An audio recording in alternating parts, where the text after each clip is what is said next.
PTC network दर्शकों का मुद्दा ਦੇ ਅੱਜ ਦੇ ਐਪੀਸੋਡ ਦੇ ਵਿੱਚ ਇੱਕ ਵਾਰ ਫੇਰ ਸਵਾਗਤ ਹੈ। ਬੀਤੇ ਦਿਨ ਅਸੀਂ ਗੱਲ ਕਰ ਰਹੇ ਸੀਗੇ टैक्स सीजन ਜਿਹੜਾ ਆ ਉਹਦੀ ਆਖਰੀ ਤਰੀਕ ਸਿਰ ਤੇ ਹੈ, ਕੁਝ 8-10 ਦਿਨ ਬਾਕੀ ਨੇ ਔਰ ਜਿਸ ਸ਼ਖਸੀਅਤ ਨੂੰ ਅਸੀਂ ਇਸ ਪੂਰੇ ਮਸਲੇ ਦੇ ਉੱਤੇ ਚਰਚਾ ਕਰਨ ਦੇ ਲਈ ਸੱਦਾ ਦਿੱਤਾ ਆ, ਵਾਲ ਸਟਰੀਟ ਤੇ ਪ੍ਰੈਕਟਿਸ ਕਰ ਲਏ ਪੰਜਾਬੀਆਂ ਦੇ ਆਪਣੇ ਪਿਛੋਕੜ ਦੇ ਸ਼ਵਿੰਦਰ ਸੋਫਾ ਸਾਡੇ ਨਾਲ ਮੌਜੂਦ ਨੇ, ਜਿਹੜੇ ਕਿ ਗੋਲਡ ਫਾਈਨ ਫਰਮ ਦੇ ਪਾਰਟਨਰ ਵੀ ਨੇ। ਸ਼ਵਿੰਦਰ ਭਾਜੀ, thank you very much for continuing with us. ਨਹੀਂ, thank you for inviting me. You most welcome. ਮੈਨੂੰ ਦੱਸੋ ਜੀ, ਇੱਕ ਜਿਹੜਾ ਟ੍ਰੈਂਡ ਸਾਡੀ ਕਮਿਊਨਿਟੀ ਦੇ ਵਿੱਚ ਆਮ ਪੂਰੇ ਅਮਰੀਕਾ ਦੇ ਵਿੱਚ ਹੈਗਾ, ਜਿਹੜਾ ਬੰਦਾ ਇੰਡੀਵਿਜੂਅਲ ਵੀ ਹੈ ਉਹ ਖੁਦ ਆਪਣੇ ਨਾਮ ਤੇ ਸਾਰੀ ਕਮਾਈ ਲੈਣ ਦੀ ਬਜਾਏ ਇੱਕ ਫਰਮ ਬਣਾ ਕੇ ਉਹਦੇ ਨਾਮ ਤੇ ਕਮਾਈ ਲੈਂਦਾ ਸੋ ਦੈਟ ਉਹਦੇ ਐਕਸਪੈਂਸਿਸ ਨੇ ਬਿਜ਼ਨਸ ਵਗੈਰਾ ਦੇ ਐਡਜਸਟ ਹੋ ਜਾਣ। ਤਾਂ ਉਹਨੂੰ ਅਸੀਂ ਇੰਡੀਵਿਜੂਅਲ ਬੇਸ਼ੱਕ ਨਾ ਟਰੀਟ ਕਰੀਏ ਟੈਕਸ ਪਰਪਸ ਲਈ, ਪਰ ਉਹ ਇੰਡੀਵਿਜੂਅਲ ਵਰਗੇ ਖਰਚੇ ਤਾਂ ਉਹਦੇ ਹੈਗੇ ਨੇ, ਕਮਾਈ ਵੀ ਉਨੀ ਕੀ ਹੈ, ਸੋ ਉਹਦੇ ਉੱਤੇ ਕਿੰਨਾ ਕੁ ਅਸਰ ਪੈ ਰਿਹਾ ਨਵੇਂ ਟੈਕਸ ਚੇਂਜ ਦਾ? ਉਹਨਾਂ ਨੂੰ ਇਸ ਦੇ ਵਿੱਚ ਟੈਕਸ ਚੇਂਜ ਦੇ ਵਿੱਚ ਕੁਝ ਚੀਜ਼ਾਂ 'ਚ ਬੈਨੀਫਿਟ ਮਿਲਿਆ ਹੈਗਾ ਜੀ। ਇੱਕ ਤਾਂ ਸੋ ਉਹ ਸੈਲਰੀ ਨਾਲੋਂ ਬੈਟਰ ਰਹੇ ਆ, ਉਹ ਸੈਲਰੀ ਨਾਲੋਂ ਬੈਟਰ ਰਹਿ ਰਹੇ ਆ। ਹਾਂ, ਉਹਨਾਂ ਨੂੰ ਇੱਕ ਤਾਂ ਕੁਆਲੀਫਾਈਡ ਬਿਜ਼ਨਸ ਇਨਕਮ ਦੀ ਡਿਡਕਸ਼ਨ ਦਿੱਤੀ ਹੈ, ਜਿਹੜੀ 20% ਇਨਕਮ ਦੇ ਉੱਪਰ ਟੈਕਸ ਨਹੀਂ ਦੇਣਾ ਉਹਨਾਂ ਨੇ। Okay, flat out. ਜੋ ਕਿੰਨੀ ਲਿਮਿਟ ਤੱਕ ਦੀ ਇਨਕਮ ਹੈ? ਉਹ ਲਿਮਿਟ ਜੀ ਪਹਿਲਾਂ 3,25,000 ਤੱਕ ਦੀ ਲਿਮਿਟ ਤੇ ਤਾਂ ਸਭ ਨੂੰ ਮਿਲੇਗੀ, ਉਸ ਤੋਂ ਅੱਗੇ ਜਾ ਕੇ ਉਹ ਫੇਜ਼ ਆਊਟ ਹੋਣ ਲੱਗ ਜਾਂਦੀ ਹੈ। ਓਕੇ, ਤਾਂ ਆਪਾਂ ਜੇ ਇੱਕ ਐਗਜ਼ਾਮਪਲ ਲਈਏ ਵੀ ਜੇ ਤੁਹਾਡੀ ਸਾਰੇ ਖਰਚੇ ਕੱਟਣ ਤੋਂ ਬਾਅਦ 2.5 ਲੱਖ ਦੀ ਇਨਕਮ ਆ ਗਈ ਮੈਕਸਿਮਮ, ਵੀ ਸਾਰੇ ਖਰਚੇ ਤੁਹਾਡੇ 4 ਲੱਖ ਦੀ ਰਸੀਟ ਸੀਗੀਆਂ, 1.5 ਲੱਖ ਦੇ ਖਰਚੇ ਹੋ ਗਏ ਤੇ ਤੁਹਾਡੀ 2.5 ਲੱਖ ਦੀ ਇਨਕਮ ਆ ਗਈ, ਤਾਂ ਉਹ 2.5 ਲੱਖ ਦੀ ਇਨਕਮ ਤੇ 50,000 ਦੀ ਇਨਕਮ ਤੇ ਤੁਸੀਂ ਟੈਕਸ ਨਹੀਂ ਦੇਣਾ, which is a very good thing, which is a new initiative, which is a good thing. ਹਾਂਜੀ, ਤੇ ਇਹਦੇ ਵਿੱਚ ਜਿੱਦਾਂ ਮੰਨ ਲਓ ਕੋਈ ਕੈਬ ਓਨਰ ਹੈ, ਉਹਨੇ ਆਪਣੀ ਫਰਮ ਬਣਾਈ ਹੋਈ ਹੈ ਜਾਂ ਗਰੋਸਰੀ ਸਟੋਰ ਚਲਾ ਰਿਹਾ ਬੰਦਾ, ਉਹ ਸਾਰੇ ਇਹਦੇ ਚ ਕਵਰ ਹੁੰਦੇ ਸਾਰੇ। ਜੇ ਉਹਨਾਂ ਨੇ ਨਹੀਂ ਵੀ ਫਰਮ ਵੀ ਨਹੀਂ ਬਣਾਈ ਜੀ, ਜੇ ਤੁਸੀਂ ਇੰਡੀਵਿਜੂਅਲ ਵੀ ਐਜ਼ ਅ ਸਕੇਡਿਊਲ ਸੀ, ਜਿਸ ਨੂੰ ਸਾਰੇ ਜਾਣਦੇ ਹੋਣਗੇ ਪਰ ਕਿਉਂਕਿ ਟੈਕਸ ਰਿਟਰਨ ਭਰਦੇ ਆ, ਜਿਹੜੇ ਸਕੇਡਿਊਲ ਸੀ ਜਿਹੜੇ ਭਰ ਰਹੇ ਹੈਗੇ ਉਹਨਾਂ ਨੂੰ ਵੀ ਇਸ ਚੀਜ਼ ਦਾ ਬੈਨੀਫਿਟ ਮਿਲ ਰਿਹਾ।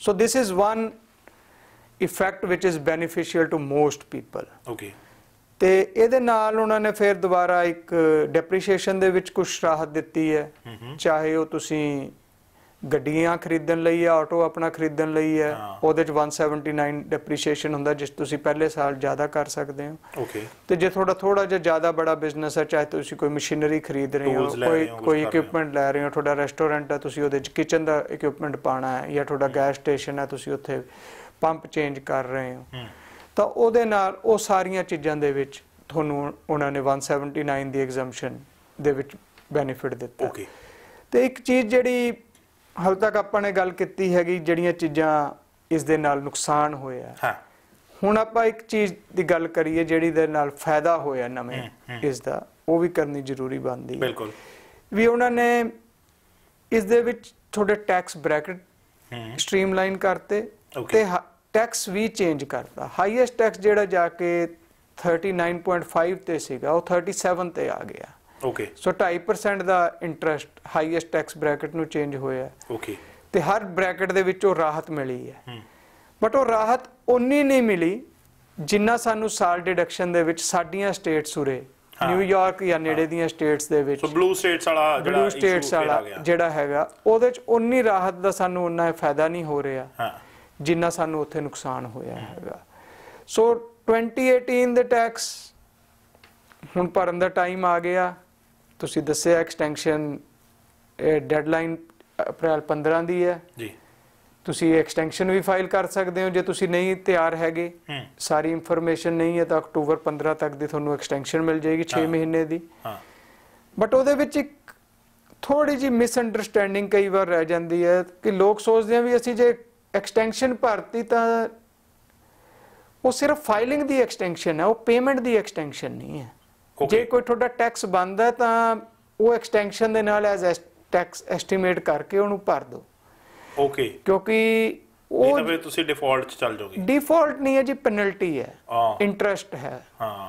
ਇੰਟਰਸਟ ਇੰਨਾ ਹਾਈ ਨਹੀਂ ਹੈਗਾ, ਪੈਨਲਟੀ ਹਾਈ ਹੈਗੀ ਜਿਹੜੀ ਅਪ੍ਰੈਲ 15 ਤੋਂ ਪਹਿਲਾਂ ਟੈਕਸ ਨਹੀਂ ਭਰਦੇ। ਓਕੇ, ਟੈਕਸ ਦੀ ਪੇਮੈਂਟ ਤੇ ਨਾ ਥੋੜਾ ਜਿਹਾ ਮੈਂ ਕਲੈਰਿਟੀ ਲਿਆਦਾ, ਜਿਹੜੇ ਕਿਉਂਕਿ ਜਿਹੜੇ ਤਾਂ ਸੈਲਰੀਡ ਵਾਲੇ ਬੰਦੇ ਆ ਉਹਨਾਂ ਦੀ ਤਾਂ ਵਿਦ ਹੋਲਡਿੰਗ ਹੋ ਜਾਂਦੀ, ਉਹਨਾਂ ਨੂੰ ਇਸ ਦਾ ਇੰਪੈਕਟ ਨਹੀਂ ਹੈਗਾ, ਬਟ ਜਿਹੜੇ ਬਿਜ਼ਨਸ ਵਾਲੇ ਬੰਦੇ ਆ, ਚਾਹੇ ਉਹ ਸਮਾਲ ਬਿਜ਼ਨਸ ਹੈ, ਮੀਡੀਅਮ ਬਿਜ਼ਨਸ ਹੈ, ਉੱਥੇ ਐਸਟੀਮੇਟਿਡ ਟੈਕਸ ਦਾ ਬਹੁਤ ਬੜਾ ਰੋਲ ਹੈ।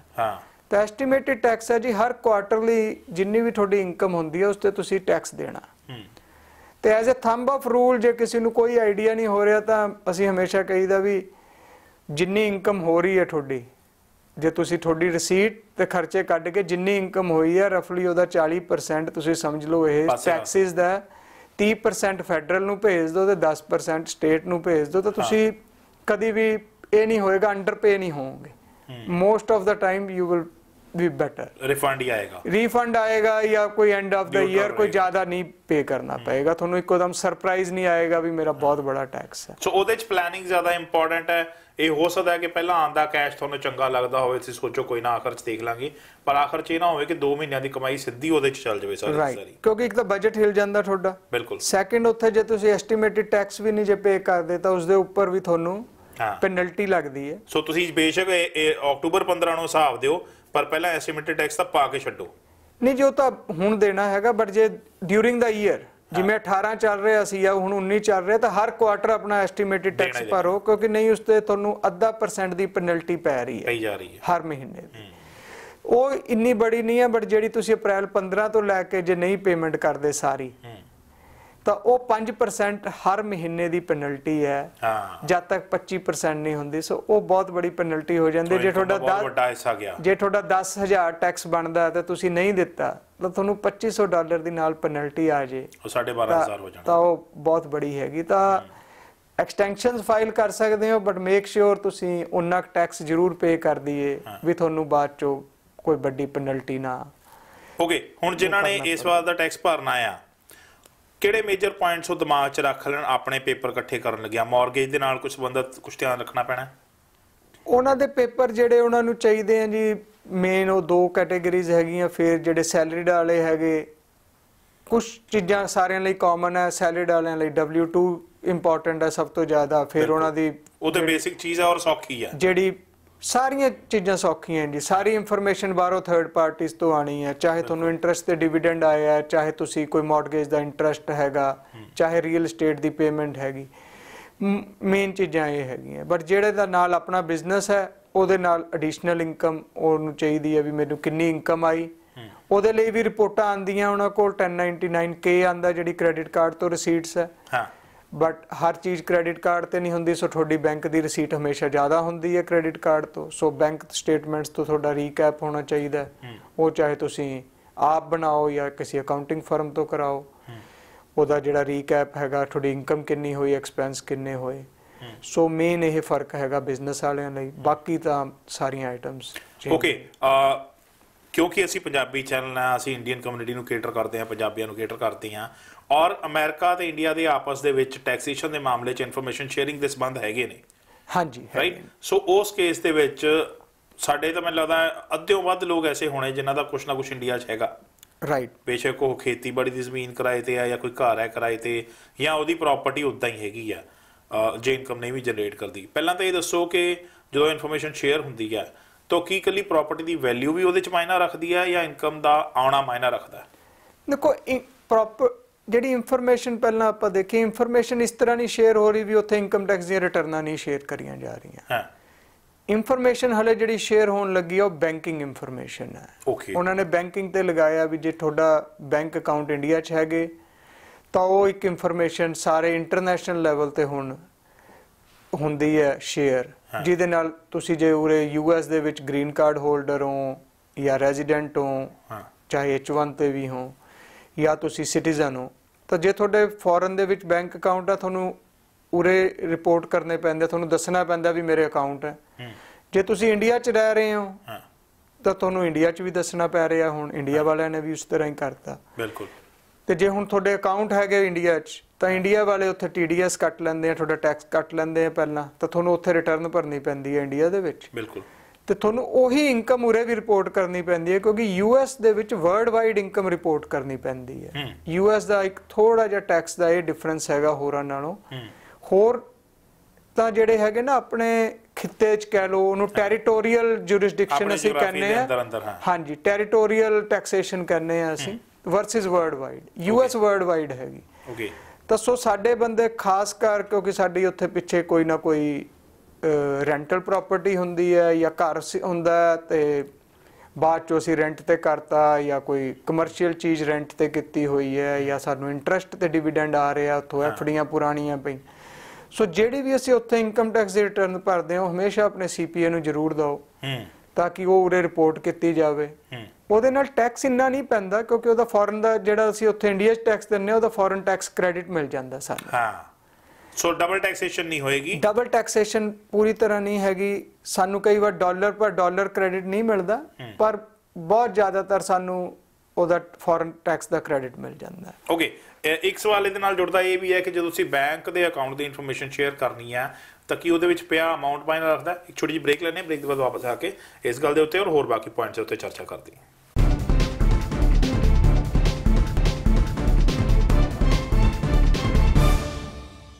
ਸਾਰੇ 80% ਆਪਣੇ ਹੋਈ ਬ੍ਰੇਕ ਤੋਂ ਬਾਅਦ ਗੱਲਬਾਤ ਦਾ ਸਿਲਸਿਲਾ ਫਿਰ ਜਾਰੀ ਹੈ। ਬ੍ਰੇਕ ਤੋਂ ਪਹਿਲਾਂ ਅਸੀਂ ਗੱਲ ਕਰ ਰਹੇ ਸੀ ਕਿ ਜੇ ਤੁਹਾਡੇ ਬੈਂਕ ਅਕਾਊਂਟ ਜਾਂ ਤੁਹਾਡੀ ਪ੍ਰਾਪਰਟੀ ਇੰਡੀਆ ਦੇ ਵਿੱਚ ਹੈ ਤਾਂ ਵੀ ਉਹਦੀ ਰਿਪੋਰਟਿੰਗ ਇੱਥੇ ਕਰਨੀ ਜ਼ਰੂਰੀ ਹੈ, ਆਪਣੇ ਸੀਪੀਏ ਦੇ ਨਾਲ ਡਿਸਕਸ ਕਰਨਾ ਜ਼ਰੂਰੀ ਹੈ। ਸੋ ਸ਼ਿਵਦਰ ਸੋਹਾ ਤੋਂ ਤੁਸੀਂ ਜਾਣਨਾ ਚਾਹੁੰਦਾ ਸੋਹਾ ਸਾਹਿਬ, ਜੇ ਬੈਂਕ ਅਕਾਊਂਟ ਤੁਹਾਡੇ ਕੋਲ ਹੈਗਾ ਇੰਡੀਆ ਦੇ ਵਿੱਚ ਤੇ ਉਹਦੇ ਕੋਲ 2-4 ਲੱਖ ਹੀ ਤੁਹਾਡੇ ਕੋਲ ਕੈਸ਼ ਹੈਗਾ, ਹੋਰ ਜ਼ਿਆਦਾ ਪ੍ਰਾਪਰਟੀ ਨਹੀਂ ਹੈ, ਤਾਂ ਕੀ ਉਹਦਾ ਇੰਪੈਕਟ ਇੱਥੇ ਇਨਕਮ ਟੈਕਸ ਤੇ ਆਏਗਾ ਜਾਂ ਜ਼ਿਆਦਾ ਵੱਡਾ ਅਮਾਊਂਟ ਹੋਣਾ ਜ਼ਰੂਰੀ ਹੈ?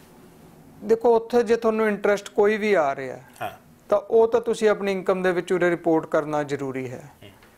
ਬਟ ਉਰੇ ਜਿਹੜਾ ਹੈਗਾ ਸਾਨੂੰ 2 ਤਰ੍ਹਾਂ ਦੀਆਂ ਫੋਰਨ ਬੈਂਕ ਦੀ ਰਿਪੋਰਟਿੰਗ ਹੈਗੀ। ਇੱਕ ਹੈਗੀ 10,000 ਦੀ ਲਿਮਿਟ ਹੈ। Okay, $10,000 at any given time during the year in any account. ਤਾਂ ਉਸ ਦਾ ਮਤਲਬ ਇਹ ਹੋਇਆ ਵੀ ਜੇ ਤੁਸੀਂ ਸਪੋਜ਼ਿੰਗ ਕੋਈ ਉੱਥੇ ਪ੍ਰਾਪਰਟੀ ਸੇਲ ਕੀਤੀ ਤੇ ਨਾਲ ਦੀ ਨਾਲ ਪੈਸਾ US ਵੀ ਟ੍ਰਾਂਸਫਰ ਕਰ ਲਿਆ ਤਾਂ ਵੀ ਉਸ ਸਾਲ ਦੇ ਵਿੱਚ ਤੁਹਾਨੂੰ ਉਹ ਅਕਾਊਂਟ ਰਿਪੋਰਟ ਕਰਨਾ ਪਏਗਾ, ਚਾਹੇ ਉਹਦੇ ਵਿੱਚ ਤੁਸੀਂ ਬਾਅਦ ਚੋਂ ਸਿਰਫ $1,000 ਜਾਂ ਕੁਛ ਲੱਖ ਉਹ ਚ ਪੈਸਾ ਡ੍ਰੌਪ ਹੋਇਆ ਇਹ ਦੱਸਣਾ ਪਏਗਾ। ਓਕੇ, ਉਹਦਾ ਸਾਨੂੰ ਉਰੇ ਟੈਕਸ ਦਾ ਕੋਈ ਇੰਪੈਕਟ ਨਹੀਂ ਹੈ, ਸਿਰਫ ਕੰਪਲਾਇੰਸ ਹੈਗੀ। ਕੰਪਲਾਇੰਸ ਵੀ ਜਿਹੜੀ ਹੈਗੀ ਉਹ ਆਮ ਟੈਕਸ ਪੇਅਰ ਜਾਂ ਆਮ ਸਾਡੇ ਵਰਗੇ ਬੰਦਿਆਂ ਤੇ ਟਾਰਗੇਟਡ ਨਹੀਂ ਹੈ। ਉਹ ਟਾਰਗੇਟ ਕਰਨਾ ਚਾਹੁੰਦੇ ਆ ਵੀ ਉਹ ਪੈਸਾ ਕੋਈ ਗਲਤ ਹਿੱਲੇ ਵਾਲਾ, ਕੋਈ ਗਲਤ ਸੋਰਸਿਸ ਵਾਲਾ, ਹਵਾਲਾ ਵਾਲਾ ਜਾਂ ਕੋਈ ਗਲਤ ਟੈਰਰਿਸਟ ਜਾਂ ਕੋਈ ਡਰੱਗ ਮਨੀ ਵਾਲਾ ਤਾਂ ਨਹੀਂ ਕਿਤੇ US ਦੀ ਇਕਨੋਮੀ 'ਚ ਐਂਟਰ ਕਰ ਰਿਹਾ। ਮਨੀ ਲਾਂਡਰਿੰਗ ਦਾ ਇਸ਼ੂ ਜਿਹੜਾ ਉਹ ਐਡਰੈਸ ਕੀਤਾ ਜਾ ਰਿਹਾ, ਉਹਨੂੰ ਐਡਰੈਸ ਕੀਤਾ ਜਾ ਰਿਹਾ। ਬਟ ਉਹ ਕਹਿੰਦੇ ਆ ਵੀ ਸਾਰੇ ਉਸ ਦੇ ਵਿੱਚ ਹੈਲਪ ਕਰੋ। ਜੇ ਤੁਸੀਂ ਰਿਪੋਰਟ ਕਰੋਗੇ ਤਾਂ ਸਾਨੂੰ ਇਹ ਪਤਾ ਲੱਗ ਜਾਏਗਾ ਵੀ ਜੀ ਇਹ ਬੰਦੇ ਤਾਂ ਸਹੀ ਹੈ ਤੇ ਜਿਹੜੇ ਗਲਤ ਹੈ ਤਾਂ ਉਹਨਾਂ ਨੂੰ ਅਸੀਂ ਡਾਟਾਬੇਸ ਡਿਵੈਲਪ ਕਰਨ ਚ ਮਦਦ ਮੰਗ ਰਹੇ ਹਾਂ। ਓਕੇ, ਹੁਣ ਇੰਪੋਰਟੈਂਟ ਆ ਗਏ ਕੁਝ ਕੈਟੇਗਰੀਜ਼ ਦਾ ਮੈਂ ਨਾਮ ਲੈਣਾ ਜਿਨ੍ਹਾਂ ਦੇ ਵਿੱਚ ਮੈਂ ਤੁਹਾਡੇ ਤੋਂ ਜਾਣਨਾ ਚਾਹੁੰਦਾ ਕਿ ਇਹਨਾਂ ਲੋਕਾਂ ਤੇ ਇੱਕ ਤੇ ਹੈਗੇ ਫਸਟ ਟਾਈਮ ਟੈਕਸ ਪੇਅਰ ਜਿਹੜੇ ਆਏ ਨੇ, ਉਹਨਾਂ ਨੇ ਇਨਕਮ ਸ਼ੁਰੂ ਹੋਣ ਕੀਤੀ, ਬੇਸ਼ੱਕ ਉਹ ਸਕੂਲ ਕਾਲਜ ਪੜ੍ਹ ਕੇ ਹੁਣ ਜੌਬ ਦੇ ਵਿੱਚ ਗਏ ਨੇ, ਬੇਸ਼ੱਕ ਉਹ ਇੰਡੀਆ ਤੋਂ ਹੁਣ ਆ ਕੇ ਸ਼ੁਰੂ ਹੋ ਰਹੇ ਨੇ ਪਹਿਲੀ ਕਮਾਈ ਕਰਨਾ। ਦੂਸਰਾ ਜਿਨ੍ਹਾਂ ਦੇ ਕੋਲ ਇੱਥੇ ਸਿਟੀਜ਼ਨਸ਼ਿਪ ਨਹੀਂ ਹੈ ਪਰ ਜੌਬਸ ਹੈਗੀਆਂ ਨੇ ਕਮਾਈ ਕਰਨ ਵਾਲੀਆਂ। ਤੇ ਤੀਸਰੀ ਕੈਟੇਗਰੀ ਜਿਹੜੇ ਅਨਡਾਕੂਮੈਂਟਡ ਨੇ, ਕੀ ਉਹ ਟੈਕਸ ਪੇ ਕਰਨ ਜਾਂ ਨਾ ਕਰਨ। ਤਿੰਨਾਂ ਦਾ ਵਾਰੀ ਸਾਨੂੰ ਜ਼ਰੂਰ ਦੱਸੋ। ਜਿਹੜੇ ਫਸਟ ਟਾਈਮ ਆਏ ਨੇ ਉਹਨਾਂ ਦੇ ਵਿੱਚ ਆਪਾਂ ਗੱਲ ਕਰੀਏ, ਕੁਝ ਲੋਕ ਜਿਵੇਂ ਨਵੇਂ ਪਹਿਲਾਂ H1 ਤੇ ਆਉਂਦੇ ਨੇ ਸਾਡੇ ਡਾਇਰੈਕਟਲੀ, ਤਾਂ ਉਹ H1 ਤੇ ਜਦ ਆਉਂਦੇ ਤਾਂ ਪਹਿਲੇ ਸਾਲ ਦੇ ਵਿੱਚ ਉਹਨਾਂ ਕੋਲ ਇੱਕ ਆਪਸ਼ਨ ਹੁੰਦੀ ਹੈ ਵੀ ਉਹ ਐਜ਼ ਰੈਜ਼ੀਡੈਂਟ ਭਰਨ ਕਿ ਨਾਨ ਰੈਜ਼ੀਡੈਂਟ ਭਰਨ। ਉਹਨੂੰ ਅਸੀਂ ਡਿਊਲ ਰੈਜ਼ੀਡੈਂਟ ਟੈਕਸ ਰਿਟਰਨ ਕਹਿੰਦੇ ਹਾਂ।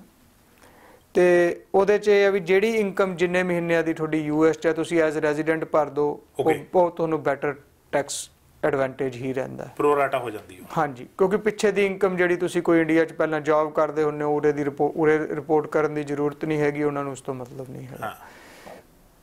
ਜਿਹੜੇ ਸਟੂਡੈਂਟ ਆਏ ਉਹਨਾਂ ਦਾ ਬੜੀ ਯੂਨੀਕ ਸਿਚੁਏਸ਼ਨ ਹੈ। ਪਹਿਲੇ 5 ਸਾਲ ਲਈ ਜਦ ਤੁਸੀਂ F1 ਵੀਜ਼ੇ ਤੇ ਹੋ, ਸਟੂਡੈਂਟ ਵੀਜ਼ੇ ਤੇ, ਤਾਂ ਤੁਸੀਂ ਨਾਨ ਰੈਜ਼ੀਡੈਂਟ ਕੰਸੀਡਰ ਕੀਤੇ ਜਾਂਦੇ ਹੋ। ਚਾਹੇ ਤੁਸੀਂ ਉਸ ਟਾਈਮ ਉਰੇ ਕਿਸੇ ਵੀ ਸਟੇਟ ਕਿਸੇ ਵੀ ਕਾਲਜ 'ਚ ਪੜ੍ਹ ਰਹੇ ਹੋ, ਕਿਸੇ ਵੀ ਸਟੇਟ 'ਚ ਰਹਿ ਰਹੇ ਹੋ, ਤਾਂ ਤੁਸੀਂ ਫਿਰ ਵੀ ਨਾਨ ਰੈਜ਼ੀਡੈਂਟ ਮੰਨੇ ਜਾਂਦੇ ਹੋ। ਜੇ ਡਿਊਰਿੰਗ ਦੈਟ ਟਾਈਮ ਤੁਹਾਨੂੰ ਕੋਈ ਇਨਕਮ ਹੁੰਦੀ ਹੈ, ਤੁਸੀਂ ਉਹ 20 ਘੰਟੇ ਜਿਹੜੇ ਅਲਾਊਡ ਆ ਉਹਦੇ ਜੌਬ ਕਰ ਰਹੇ ਹੋ, ਤੁਸੀਂ ਇਨਕਮ ਕਰ ਰਹੇ ਹੋ, ਤੁਸੀਂ ਉਹਦੀ ਟੈਕਸ ਰਿਟਰਨ ਦਾ ਭਰੋਗੇ ਬਟ ਐਜ਼ ਨਾਨ ਰੈਜ਼ੀਡੈਂਟ। ਉਹਦੇ ਵਿੱਚ ਕੁਝ ਕੈਟੇਗਰੀਜ਼ ਹੈਗੀਆਂ ਜਿਹੜੇ J1 ਵੀਜ਼ੇ ਤੇ ਹੈਗੇ, ਜਿਹੜੇ ਖਾਸ ਕਰ ਸਾਡੇ ਜਿਵੇਂ ਡਾਕਟਰ ਆਉਂਦੇ ਆ, ਉਹਨਾਂ ਨੂੰ ਈਵਨ ਸੋਸ਼ਲ ਸਿਕਿਉਰਿਟੀ ਤੇ ਮੈਡੀਕੇਅਰ ਵੀ ਨਹੀਂ ਪੇ ਕਰਨਾ ਪੈਂਦਾ। ਉਹ ਇੱਕ ਸਪੈਸ਼ਲ ਕੈਟੇਗਰੀ ਹੈਗੀ। ਠੀਕ ਹੈ। ਤੇ ਤੁਸੀਂ ਉਸ ਤੋਂ ਬਾਅਦ ਗੱਲ ਕੀਤੀ ਸੀਗੀ, ਫਿਰ ਸਾਡੇ ਤੀਸਰੇ ਤਰ੍ਹਾਂ ਦੇ ਫਸਟ ਟਾਈਮ ਵਾਲੇ ਹੈਗੇ ਜਿਹੜੇ ਫੈਮਿਲੀ ਵੀਜ਼ੇਸ ਤੇ ਆਉਂਦੇ। ਤੁਹਾਡਾ ਬ੍ਰਦਰ ਉਰੇ ਸੀਗਾ, ਉਹਨਾਂ ਨੇ ਤੁਹਾਨੂੰ ਬੁਲਾ ਲਿਆ, ਤੁਸੀਂ ਉਰੇ ਆ ਗਏ ਤੇ ਉਹ ਸੇਮ ਜਿਵੇਂ H1 ਨਾਲ ਲਈ ਜਿਸ ਦਿਨ ਤੋਂ ਤੁਸੀਂ ਰੈਜ਼ੀਡੈਂਟ ਹੋ ਗਏ, ਜਿਸ ਦਿਨ ਤੋਂ ਤੁਹਾਨੂੰ ਗ੍ਰੀਨ ਕਾਰਡ ਮਿਲ ਗਿਆ, ਚਾਹੇ ਤੁਹਾਡੀ ਇਨਕਮ ਹੈ, ਤੁਸੀਂ ਉਰੇ ਆ ਕੇ ਕੋਈ ਇਨਕਮ ਨਹੀਂ ਹੈ, ਤੁਹਾਨੂੰ ਇੰਡੀਆ ਤੋਂ ਬਹੁਤ ਇਨਕਮ ਆਉਂਦੀ ਹੈ ਪੁਰਾਣੀ, ਕੋਈ ਰਿਟਾਇਰਮੈਂਟ ਆਉਂਦੀ ਹੈ, ਕੁਛ ਵੀ ਆਉਂਦਾ, ਉਹਦਾ ਵੀ ਉਰੇ ਤੁਹਾਨੂੰ ਰਿਪੋਰਟ ਕਰਨਾ ਪਏਗਾ। ਉੱਥੇ ਟੈਕਸ ਦਿੱਤਾ, ਉਸਦਾ ਕ੍ਰੈਡਿਟ ਲੈ ਲਓਗੇ। ਓਕੇ, ਉਹ ਸਿੰਪਲ ਹੈਗਾ। ਸੈਕੰਡ ਗੱਲ ਤੁਸੀਂ ਕੀਤੀ ਸੀਗੀ ਜਿਹੜੇ ਅਨਡਾਕੂਮੈਂਟਡ ਲੋਕ ਨੇ, ਅਨਡਾਕੂਮੈਂਟਡ ਲੋਕ। ਮੈਂ ਇਹ ਸਵਾਲ ਕਿਉਂ ਪਾ ਰਿਹਾ ਆ, ਮੇਰੇ ਸਵਾਲ ਦੇ ਵਿੱਚ ਇੱਕ ਡੈਰੀਵੇਟਿਵ ਕੁਐਸਚਨ ਵੀ ਹੈ। ਜਦੋਂ ਗ੍ਰੀਨ ਕਾਰਡ ਜਾਂ ਆਪਣੇ ਡਾਕੂਮੈਂਟੇਸ਼ਨ ਫਾਈਲ ਕਰਨ ਦੀ ਗੱਲ ਆਉਂਦੀ ਆ ਤੇ ਇੱਕ ਮੋਰਲ ਕੈਰੈਕਟਰ ਦੀ ਆਈਡੀਅਲ ਸਿਟੀਜ਼ਨ ਪ੍ਰੂਵ ਕਰਨ ਦੀ ਕੋਸ਼ਿਸ਼ ਦੀ ਗੱਲ ਹੁੰਦੀ ਆ, ਉਹਦੇ 'ਚ ਵਕੀਲਾਂ ਨੇ ਸਾਨੂੰ ਅੱਜ ਤੱਕ ਦੇ ਡਿਸਕਸ਼ਨਸ ਦੇ ਵਿੱਚ ਬਾਰ-ਬਾਰ ਕਿਹਾ ਆ ਕਿ ਤੁਹਾਨੂੰ ਟੈਕਸ ਪੇ ਕਰਨਾ ਜ਼ਰੂਰੀ ਹੈ, ਤੁਹਾਨੂੰ ਸੋਸ਼ਲ ਸਿਕਿਉਰਿਟੀ ਲੈਣੀ ਜ਼ਰੂਰੀ ਹੈ, ਬੇਸ਼ੱਕ ਤੁਸੀਂ ਅਨਡਾਕੂਮੈਂਟਡ ਹੋ। ਸੋ ਐਜ਼ ਅ CPA ਤੁਹਾਡੀ ਪ੍ਰੈਕਟਿਸ ਵਿੱਚ ਕੀ ਦੇਖਦੇ ਹੋ ਔਰ ਕੀ ਸੁਜੈਸਟ ਕਰਦੇ ਹੋ? ਅਨਡਾਕੂਮੈਂਟਡ ਦੇ ਵਿੱਚ ਇਹ ਜੀ ਵੀ ਜਿਹੜੇ ਜਦ ਤੱਕ ਤੁਹਾਡੇ ਕੋਲ ਲੀਗਲੀ ਤੁਸੀਂ ਕੰਮ ਨਹੀਂ ਕਰ ਸਕਦੇ, ਅਨਡਾਕੂਮੈਂਟਡ ਦੇ ਵਿੱਚ ਇੱਕ ਤਾਂ ਹੈਗੇ ਜਿਹੜੇ ਟੋਟਲੀ ਤੁਸੀਂ ਵਿਜ਼ਟਰ ਵੀਜ਼ੇ ਤੇ ਆਏ, ਤੁਸੀਂ ਕੰਮ ਨਹੀਂ ਕਰ ਸਕਦੇ, ਤਾਂ ਤੁਸੀਂ ਕੰਮ ਨਹੀਂ ਕਰ ਸਕਦੇ। ਬਿਲਕੁਲ, ਤੁਸੀਂ ਉੱਥੇ ਟੈਕਸ ਰਿਟਰਨ ਵੀ ਨਹੀਂ ਭਰ ਸਕਦੇ, ਤੁਸੀਂ ਆਪਣਾ ਟੈਕਸ ID ਵੀ ਨਹੀਂ ਲੈ ਕੇ ਭਰਨਾ। ਜਿਹੜੇ ਤੁਹਾਨੂੰ ਵਕੀਲ ਸੁਜੈਸਟ ਕਰਦੇ ਨਾ ਟੈਕਸ ਰਿਟਰਨ ਵਾਲੀ ਗੱਲ, ਉਹ ਲੋਕ ਹੈ ਜਿਨ੍ਹਾਂ ਨੇ ਅਸਾਈਲਮ ਦੇ ਕੇਸ ਲਗਾਏ, ਉਹਨਾਂ ਨੂੰ ਪਰਮਿਸ਼ਨ ਮਿਲ ਗਈ, ਉਹਨਾਂ ਨੂੰ ਵਰਕ ਪਰਮਿਟ ਮਿਲ ਗਿਆ, ਤਾਂ ਉਹਨਾਂ ਨੂੰ ਵਰਕ ਪਰਮਿਟ ਮਿਲ ਗਿਆ ਤਾਂ ਜਿਸ ਦਿਨ ਤੋਂ ਵਰਕ ਪਰਮਿਟ ਮਿਲ ਗਿਆ, ਜੇ ਉਹਦੇ ਕੰਮ ਕਰ ਰਹੇ ਆ ਤਾਂ ਉਸ ਦੀ ਉਹਨਾਂ ਨੂੰ ਟੈਕਸ ਰਿਟਰਨ ਭਰਨੀ ਬਹੁਤ ਜ਼ਰੂਰੀ ਚਾਹੀਦੀ ਹੈ, ਬਹੁਤ ਜ਼ਰੂਰੀ ਹੈਗੀ। ਕਿਉਂਕਿ ਜਦੋਂ ਫਿਰ ਦੁਬਾਰਾ ਆਪਣੀ ਸਿਟੀਜ਼ਨ ਗ੍ਰੀਨ ਕਾਰਡ ਲਈ ਸਿਟੀਜ਼ਨਸ਼ਿਪ ਲਈ ਜਾਂਦੇ ਤਾਂ ਉਹ ਸਭ ਤੋਂ ਪਹਿਲਾਂ ਇੱਕੋ ਹੀ ਕੁਐਸਚਨ ਆਉਂਦਾ ਵੀ ਤੁਸੀਂ ਟੈਕਸ ਰਿਟਰਨ ਭਰੇ ਕਿ ਨਹੀਂ ਭਰੇ। This is one of the questions you have to say yes or no. ਇੱਥੇ ਆ ਕੇ ਕਿੱਦਾਂ ਬਿਹੇਵ ਕੀਤਾ ਹੈ, ਸੇ ਯੈਸ অর ਨੋ। ਜੇ ਤੁਸੀਂ ਉੱਥੇ ਯੈਸ ਕਰਨੇ ਹੋ ਤਾਂ ਕਹਿੰਦੇ ਪੁਰਾਣੀਆਂ 3 ਸਾਲ ਦੀਆਂ ਟੈਕਸ ਰਿਟਰਨਾਂ ਦਿਓ, ਜੇ ਤੁਸੀਂ ਨੋ ਕਰਨੇ ਹੋ ਤਾਂ ਕਹਿੰਦੇ ਕਿਉਂ ਨਹੀਂ ਭਰਿਆ। ਤੇ ਨਾਲ ਉਹਦੇ ਵਿੱਚ ਇਹ ਵੀ ਦੇਖਣਾ ਹੁੰਦਾ ਵੀ ਤੁਸੀਂ ਇਨਕਮ ਕਿੰਨੀ ਸੀਗੀ, ਤਾਂ ਕਿ ਤੁਸੀਂ ਇਸ ਇਕਨੋਮੀ ਦੇ ਉੱਪਰ ਭਾਰ ਨਾ ਬਣੋ, ਇਸ ਇਕਨੋਮੀ ਨੂੰ ਸਪੋਰਟ ਕਰੋ। ਜੇ ਤੁਹਾਡੀ ਇਨਕਮ ਹੀ ਨਹੀਂ ਹੈਗੀ ਤਾਂ ਤੁਸੀਂ ਇਸ ਇਕਨੋਮੀ ਤੇ ਭਾਰ ਬਣੋਗੇ ਤਾਂ ਕੌਣ ਚਾਹੇਗਾ ਆਪਣੇ ਤੇ ਭਾਰ? ਉਹਦਾ ਇੰਪੈਕਟ ਤੁਹਾਡੀ ਪਟੀਸ਼ਨ ਤੇ ਆਏਗਾ। ਹਾਂਜੀ, ਸੋ ਇਹ ਨਹੀਂ ਹੈ ਕਿ ਕੱਲੀ ਰਿਟਰਨ ਭਰ ਦਿਓ ਤੇ ਉਹ ਚ ਕਹਿ ਦਿਓ ਮੈਂ ਤਾਂ ਜੀ ਖਾਲੀ ਬੈਠਾ। ਹਾਂਜੀ ਹਾਂਜੀ, ਸੋ ਜੈਨੂਇਨ ਇਨਕਮ ਜਿੰਨੀ ਕਰ ਰਹੇ ਹੋ ਦਿਖਾਓ, ਜੋ ਵੀ ਇਨਕਮ ਹੈਗੀ, ਕਿਉਂਕਿ ਹਾਂਜੀ ਉਹਦੀਆਂ ਕਿਉਂਕਿ ਮਿਨੀਮਮ ਉਸ ਦੀਆਂ ਗਾਈਡਲਾਈਨਸ ਹੈਗੀਆਂ ਜਿਹੜੀਆਂ ਵੀ ਕਿੰਨੀ ਇਨਕਮ ਮਿਨੀਮਮ ਹੈਗੀ। ਰਫਲੀ around for a family of 4 they say ਵੀ minimum income should be more than 20,000। So ਜੇ ਤੁਹਾਡੀ ਉਨੀ ਨਹੀਂ ਹੈਗੀ ਤਾਂ ਤੁਸੀਂ ਇੱਕ ਇਕਨੋਮੀ ਤੇ ਭਾਰ ਹੋ ਤਾਂ ਉਹ ਤੁਹਾਡੀ ਉਸ ਨੂੰ ਇੰਪੈਕਟ ਕਰੇਗਾ। ਸੋ ਕਈ ਚੀਜ਼ਾਂ ਸਿਰਫ ਇਨਕਮ ਟੈਕਸ, ਇਹ ਕਈ ਚੀਜ਼ਾਂ ਜੁੜੀਆਂ ਹੁੰਦੀਆਂ। ਜਿਵੇਂ ਤੁਸੀਂ ਪਹਿਲਾਂ ਗੱਲ ਕੀਤੀ ਸੀ ਆਪਾਂ ਨੇ ਵੀ ਆਰਥਿਕ ਤੇ ਰਾਜਨੀਤਿਕ ਮਸਲੇ ਜੁੜੇ ਹੁੰਦੇ ਆ, ਉਸੇ ਤਰ੍ਹਾਂ ਨਾਲ ਤੁਹਾਡਾ ਇਨਕਮ ਟੈਕਸ ਤੁਹਾਡੇ ਹੋਰ ਇਮੀਗ੍ਰੇਸ਼ਨ ਮੈਟਰਸ ਜਾਂ ਤੁਹਾਡੀਆਂ ਹੋਰ ਚੀਜ਼ਾਂ ਦੇ ਨਾਲ ਵੀ ਜੁੜ ਜਾਂਦਾ ਕਿਤੇ ਨਾ ਕਿਤੇ ਜਾ। Okay, before we let you go, ਆਖਰੀ ਇੰਪੋਰਟੈਂਟ ਕੁਐਸਚਨ ਪਰ as a CPA of course ਤੁਸੀਂ ਪ੍ਰੈਕਟਿਸ ਕਰਦੇ ਹੋ, ਐਜ਼ ਅ ਪ੍ਰੋਫੈਸ਼ਨਲ ਤੁਹਾਡੀ ਇਹ ਜ਼ਰੂਰਤ ਹੈ ਕਿ ਤੁਹਾਡੇ ਕੋਲ ਕਲਾਇੰਟ ਆਵੇ, ਪਰ ਦੂਜੇ ਪਾਸੇ ਬਹੁਤ ਸਾਰੀਆਂ ਐਪਸ ਵੀ ਹੈਗੀਆਂ ਨੇ, ਟਰਬੋਟੈਕਸ ਹੈ ਜਿਹਨੂੰ ਖੁਦ IRS ਵੀ ਰეკਮੈਂਡ ਕਰਦਾ ਆ। ਸੋ ਜੇ ਕਿਸੇ ਦੀ ਕਮਾਈ ਮੁਸ਼ਕਲ ਨਾਲ 40, 45, 50 ਹਜ਼ਾਰ 60 ਹਜ਼ਾਰ ਹੈ, ਉਹਦਾ ਐਕਸਪਰਟ ਦੇ ਕੋਲ ਜਾਣਾ ਜ਼ਰੂਰੀ ਹੈ ਜਾਂ ਉਹ ਐਪ ਦਾ ਸਹਾਰਾ ਲਵੇ? ਤੇ ਜੇ ਕੋਈ ਚੰਗੀ ਕਮਾਈ ਕਰ ਰਿਹਾ ਆ ਉਹਦਾ ਐਕਸਪਰਟ ਕੋਲ ਜਾਣਾ ਜ਼ਰੂਰੀ ਹੈ ਜਾਂ ਐਪ ਦੇ ਆਸਰੇ ਸਾਰ ਸਕਦਾ ਆ? ਇਹ ਜ਼ਰੂਰ ਦੱਸੋ। ਉਸ ਦੇ ਵਿੱਚ ਮੈਂ ਹਮੇਸ਼ਾ ਇਹ ਕਹਿੰਦਾ ਵੀ ਜਿਹੜਾ ਬੰਦਾ ਤੁਹਾਡੀ ਆਪਣੀ ਕੰਫਰਟ ਲੈਵਲ ਹੈਗੀ ਤੇ ਉਹਦੇ ਲਈ ਐਗਜ਼ਾਮਪਲ ਅਸੀਂ ਇੱਕੋ ਹੀ ਦਿੰਦੇ ਹਾਂ ਵੀ ਇੱਕ ਤੁਸੀਂ ਡਾਕਟਰ ਕੋਲ ਜਾਂਦੇ ਹੋ ਤੇ ਇੱਕ ਤੁਸੀਂ ਫਾਰਮੇਸੀ ਤੇ ਜਾ ਕੇ ਆਪ ਓਵਰ ਦਾ ਕਾਊਂਟਰ ਡਰੱਗ ਲੈ ਲੈਂਦੇ ਹੋ। ਸੋ ਜਿਹੜੇ ਐਪ ਹੈਗੇ ਟੈਕਸ ਹੈਗੇ they are great, they are over the counter drugs. ਜੇ ਤੁਹਾਨੂੰ ਪਤਾ ਵੀ ਮੈਨੂੰ ਅੱਜ ਇਹ ਐਲਰਜੀ ਹੈ ਥੋੜੀ ਜੀ ਜਾਂ ਮੈਨੂੰ ਖਾਂਸੀ ਹੋਈ ਹੈ, ਤੁਸੀਂ ਜਾ ਕੇ ਕੋਈ ਵੀ ਚੀਜ਼ ਲੈ ਲੈਂਦੇ ਹੋ। ਉਸੇ ਤਰ੍ਹਾਂ ਜੇ ਤੁਹਾਨੂੰ ਪਤਾ ਤੁਸੀਂ ਕਰ ਸਕਦੇ ਹੋ ਤਾਂ ਕਰ ਲਓ। ਈਜ਼ੀ ਹੈਗੀ ਟੈਕਸ ਉਰੇ ਹੋਰ ਕੰਟਰੀਜ਼ ਨਾਲੋਂ ਬਹੁਤ ਈਜ਼ੀ ਹੈ ਕੰਪਲਾਈਂਸ। ਸੋ ਮਤਲਬ ਜੇ ਤੁਹਾਡੀ ਅਰਨਿੰਗ ਸਿੰਪਲੀਫਾਈਡ ਹੈ, ਇੱਕ ਚੈੱਕ ਆ ਰਿਹਾ ਮਹੀਨੇ ਦਾ ਪੱਕਾ, ਅੱਗਾ ਪਿੱਛਾ ਕੁਝ ਨਹੀਂ ਹੈ, ਤਾਂ ਸਹਾਰਾ ਲੈ ਲਓ। ਰਾਈਟ, ਤਾਂ ਤੁਸੀਂ ਕਰ ਸਕਦੇ ਹੋ। ਜੇ ਤੁਹਾਡਾ ਬਿਜ਼ਨਸ ਹੈ ਉਹਦੇ ਵਿੱਚ ਕੰਪਲਾਈਂਸ ਇਸ਼ੂਜ਼ ਹੈ, ਖਾਸ ਕਰ ਹੁਣ ਨਵੇਂ ਅਸੀਂ ਦੇਖੇ ਕੁਝ ਲੋਕ ਐਪ ਦੇ ਨਾਲ ਕਰਦੇ ਹੈਗੇ, ਟਰਬੋਟੈਕਸ ਨਾਲ ਹੋਰ ਨਾਲ, ਅਸੀਂ ਉਹਨਾਂ ਨੂੰ ਕਹਿੰਦੇ ਆ ਵੀ ਇਹ ਡੂ ਇਟ ਯੋਰਸੈਲਫ ਵਾਲੇ ਹੈਗੇ ਤੇ ਉਹ ਬਾਅਦ ਚੋਂ ਆਉਂਦੇ ਆ, ਕਈ ਵਾਰ ਉਹ ਆਪਣੇ ਲਈ ਪ੍ਰੋਬਲਮ ਕ੍ਰੀਏਟ ਕਰ ਲੈਂਦੇ ਆ, ਕਈ ਵਾਰ ਉਹ ਟੈਕਸ ਜ਼ਿਆਦਾ ਦੇ ਦਿੰਦੇ ਆ ਜਾਂ ਕਈ ਵਾਰ ਉਹ ਐਸੀਆਂ ਖਰਚੇ ਉੱਥੇ ਕਲੇਮ ਕਰ ਲੈਂਦੇ ਜਿਹੜੇ ਉਹ ਕਰ ਨਹੀਂ ਸਕਦੇ ਹੁੰਦੇ ਤੇ ਫਿਰ ਸਾਲ ਚੇਂਜ ਹੋ ਗਏ ਨੇ। ਜਦੋਂ IRS ਦਾ ਆਡਿਟ ਹੁੰਦਾ ਤਾਂ ਫਿਰ ਉਹਨਾਂ ਨੂੰ ਹੈਲਪ ਚਾਹੀਦੀ ਹੁੰਦੀ ਹੈ ਤਾਂ ਉਸ ਟਾਈਮ ਆਉਂਦੇ। ਸੋ ਸਾਰੇ ਠੀਕ ਹੈ ਜਿਵੇਂ ਵੀ ਹੈ, ਬਟ ਜਿਸ ਨੂੰ ਵੀ ਜੇ ਮਤਲਬ ਪਰ ਫਿਰ ਵੀ ਕਿਉਂਕਿ ਮੈਂ ਉਹਦੇ ਵਿੱਚ ਤੁਹਾਡੇ ਪਰਸਨਲ ਤੇ ਨਾਲ ਲੈ ਕੇ ਤੁਹਾਡੀ ਐਡਵਾਈਸ ਜ਼ਰੂਰ ਲੋਕਾਂ ਤੱਕ ਲਿਜਾਣਾ ਚਾਹੁੰਦਾ ਆ, ਇਹ ਕਲੀਅਰ ਕਰ ਲਈਏ ਕਿ ਜੇ ਤੁਹਾਡੇ ਕੋਲ ਇੱਕ ਫਿਕਸ ਚੈੱਕ ਤੋਂ ਇਲਾਵਾ ਕੋਈ ਵੀ ਇਨਕਮ ਐਕਸਟਰਾ ਹੈਗੀ ਆ, ਮੰਨ ਲਓ ਤੁਸੀਂ ਜੌਬ ਕਰ ਰਹੇ ਹੋ ਪਰ ਨਾਲ ਹੀ ਕਿਸੇ ਦੇ ਵਾਸਤੇ ਫ੍ਰੀਲਾਂਸ ਕਰ ਲਿਆ ਆ, ਥੋੜੇ ਪੈਸੇ ਵੱਧ ਆ ਗਏ, ਤਾਂ ਉਦੋਂ ਤੁਹਾਨੂੰ ਮਾਹਿਰ ਦੀ ਜ਼ਰੂਰਤ ਪੈਣੀ ਹੈ। ਹਾਂਜੀ, ਸਾਡੇ ਕੋਲ ਜ਼ਿਆਦਾ ਥੋੜੇ ਜਿਹੇ ਲੋਕ ਸਿੰਪਲ W2 ਵਾਲੇ ਬਹੁਤ ਘੱਟ ਆਉਂਦੇ, ਜ਼ਿਆਦਾ ਲੋਕ ਆਉਂਦੇ ਜਿਨ੍ਹਾਂ ਕੋਲ ਕੰਪਲਿਕੇਟਿਡ ਸਿਚੁਏਸ਼ਨਸ ਹੁੰਦੀਆਂ, ਉਹਨਾਂ ਦੇ ਰੈਂਟਲ ਹੋਮਸ ਹੈਗੇ, ਕਿਸੇ ਦਾ ਕੋਈ ਬਿਜ਼ਨਸ ਹੈਗਾ, ਕਿਸੇ ਤੋਂ ਕੋਈ ਫੋਰਨ ਇਨਕਮ ਹੈ, ਕਿਸੇ ਦੀ ਫੋਰਨ 'ਚ ਬੈਂਕ ਅਕਾਊਂਟ ਹੈਗੇ, ਜਾਂ ਫੋਰਨ ਦੇ ਵਿੱਚ ਉਹਨਾਂ ਦੀ ਕੋਈ ਕੰਪਨੀ ਬਣੀ ਹੋਈ ਹੈ, ਇੰਟਰਨੈਸ਼ਨਲ ਟੈਕਸ ਦਾ ਮੈਟਰ ਹੈਗਾ। ਸੋ ਉਸ ਤਰ੍ਹਾਂ ਦੇ ਜਿਹੜੇ ਹੈਗੇ ਲੋਕ, ਉਹਨਾਂ ਨੂੰ definitely I think they already have, but they need to have a good professional to help them out। Right, so very important. ਇਹ ਗੱਲ ਮੈਂ ਇਸ ਲਈ ਲੈਣਾ ਜ਼ਰੂਰੀ ਸਮਝਦਾ ਹਾਂ ਕਿਉਂਕਿ ਬਹੁਤ ਸਾਰੇ ਲੋਕਾਂ ਨੂੰ ਹੁਣੇ ਲੱਗ ਰਿਹਾ ਹੈ ਜਿੰਨਾ ਸੋਸ਼ਲ ਮੀਡੀਆ ਐਕਟਿਵ ਹੋ ਗਿਆ ਔਰ ਜਿੰਨਾ ਇਨਫੋਰਮੇਸ਼ਨ ਟੈਕਨੋਲੋਜੀ ਈਜ਼ੀ ਹੋ ਗਈ, ਲੋਕਾਂ ਨੂੰ ਲੱਗਦਾ ਹੈ ਕਿ ਅਸੀਂ ਐਪ ਦੇ ਉੱਤੇ ਸੌਖਾ ਕੰਮ ਕਰ ਲਾਂਗੇ। ਪਰ ਮੈਂ ਫਿਰ ਦੁਬਾਰਾ ਯਾਦ ਕਰਾ ਰਿਹਾ ਤੁਹਾਨੂੰ ਤੀਸਰੀ ਵਾਰ ਇਹ ਕਹਿ ਕੇ ਕਿ ਅਗਰ ਤੁਸੀਂ ਬਹੁਤ ਸਿੰਪਲੀਫਾਈਡ ਅਰਨਿੰਗ ਦੇ ਸਟਰਕਚਰ ਦੇ ਵਿੱਚ ਹੈਗੇ ਹੋ, ਮਹੀਨੇ ਦਾ ਇੱਕ ਚੈੱਕ ਆ ਰਿਹਾ ਹੈ, ਜ਼ਿਆਦਾ ਸਿਰ ਖਪਾਈ ਨਹੀਂ ਹੈਗੀ, ਤਾਂ ਸ਼ਾਇਦ ਤੁਸੀਂ ਉਹ ਚੀਜ਼ਾਂ ਪਾ ਦੋਗੇ, ਦੱਸ ਦੋਗੇ ਕਿੰਨੇ ਦੀ ਇੰਸ਼ੋਰੈਂਸ ਲਈ ਹੈ, ਕਿ ਕੁਝ ਕੀਤਾ ਸ਼ਾਇਦ ਸੌਖਾ ਹੋ ਜਾਏਗਾ। ਪਰ ਅਗਰ ਤੁਹਾਡੇ ਖਰਚੇ ਵੀ ਪੈਣੇ ਆ, ਅਗਰ ਤੁਹਾਡੀ ਕੋਈ ਫਰਮ ਹੈ, ਅਗਰ ਤੁਸੀਂ ਬੱਚਿਆਂ ਦਾ ਹਿਸਾਬ ਕਿਤਾਬ ਵੀ ਪਾਣਾ ਆ, ਤਾਂ ਸ਼ਾਇਦ ਤੁਹਾਨੂੰ ਮਾਹਰ ਦੇ ਕੋਲ ਜਾਣਾ ਬਹੁਤ ਜ਼ਰੂਰੀ ਹੈ। ਬਿਲਕੁਲ ਸਹੀ। ਇੱਕ ਫਿਰ ਦੱਸਵਾਂ, ਗੋਲਡ ਫਾਈਨ ਜਿਹੜੀ ਕੰਪਨੀ ਹੈ ਵਾਲ ਸਟਰੀਟ ਦੇ ਉੱਤੇ, ਉਸਦੇ ਪਾਰਟਨਰ ਸ਼ਿਵਿੰਦਰ ਸੋਫਰ ਸਾਡੇ ਨਾਲ ਮੌਜੂਦ ਰਹੇ ਨੇ। 2 ਐਪੀਸੋਡ ਦੇ ਵਿੱਚ ਲਗਾਤਾਰ ਇਹਨਾਂ ਨੇ ਇਹ ਜਾਣਕਾਰੀ ਸਾਡੇ ਨਾਲ ਸਾਂਝੀ ਕੀਤੀ। ਇਹਨਾਂ ਦੀ ਈਮੇਲ ਆਈਡੀ ਤੁਹਾਨੂੰ ਮਿਲ ਗਈ ਹੈ, ਅਗਰ ਤੁਸੀਂ ਹੋਰ ਕੋਈ ਸਵਾਲ ਪੁੱਛਣਾ ਚਾਹੋ ਤਾਂ ਤੁਹਾਨੂੰ ਉਹਦਾ ਜਵਾਬ ਵੀ ਦੇ ਦੇਣਗੇ। ਤੁਸੀਂ ਉਸ ਈਮੇਲ ਆਈਡੀ ਦੇ ਉੱਤੇ ਈਮੇਲ ਕਰ ਸਕਦੇ ਹੋ। ਟੈਕਸਟ ਦੇ ਉੱਤੇ ਉਹ ਲਗਾਤਾਰ ਟੈਕਸਟ ਜਿਹੜਾ ਉੱਪਰ ਚਲੇ ਉੱਤੇ ਤੁਸੀਂ ਲਗਾਤਾਰ ਦੇਖੀ ਹੈ। ਸੋਫਰ ਸਾਹਿਬ, ਥੈਂਕ ਯੂ ਵੈਰੀ ਮਚ। ਮੈਂ ਫਿਰ ਇਹ ਦੁਬਾਰਾ ਮਹਿਸੂਸ ਕਰ ਰਿਹਾ ਕਿ ਇਹਨਾਂ ਦਿਨਾਂ ਦੇ ਵਿੱਚ ਕਿਸੇ CPA ਕੋਲ ਸਿਰ ਖੁਰਕਣ ਦੀ ਵੇਲ ਨਹੀਂ ਹੁੰਦੀ।